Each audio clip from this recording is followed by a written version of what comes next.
చెప్పండి. అది ఒక వర్షం కురిసిన రాత్రి అక్కడ పోయింది. ఏం పోయింది? నా చైన్. అది మీరు ఎతికి పట్టుకోవాలి. బరువు ఎంత? 90 కిలోలు. మీది కాదు, చేయింది. చైన్ బరువు ఎలా చూసుకుంటది? చైన్ బరువు ఎలా చూసుకుంటది? ఈ పంచింగ్ పలక్నామాకే పంచా.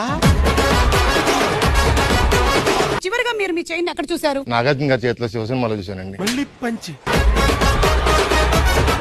మీకు ఎవరి మీద అనుమానంగా ఉందా? మా డ్రైవర్ రాజు మీద. చికెన్ బిర్యానీ తెమ్మన్నాను షో అయ్యే లోపు తెత్తడ తేడాని అనుమానంగా ఉంది. తెత్తడ తేడాని అనుమానంగా ఉంది. అరే ఏంట్రీ ఇది? ఏమండి మీరు వచ్చింది ఒక దానికోసం, మళ్ళీ ఏమో మీరు ఇప్పుడు చికెన్ బిర్యానీ రెండింటికి 2 ఫీజులు అవుతాయి. మీకు అర్థం అవుతుందా? మేము వచ్చింది క్యాష్ ఆడటం కోసం. మీరు అన్ని స్కిట్లు చేయించలేదు. ఇది కూడా ఉంది. ఏంటి మమ్మీ ఎవడీడు? చైన్ కి మీకు ఉన్న అనుబంధం ఏంటి? క్యాష్ కి సుమకి ఉన్న అనుబంధం. యు మీన్ క్యాష్ కి సుమకి, క్యాష్ కి సమీర్ కి? అది సంబంధం ఉండదు. బాబు ఆ చైన్ అంట నాగార్జున గారి చేతిలో ఉండేది, అదంటే ఈయనది పోయింది. మీరు పట్టుకుంటారని చాలా చెప్తున్నారండి మీరు. మొత్తం మా టీం అందరూ డిటెక్టివ్స్.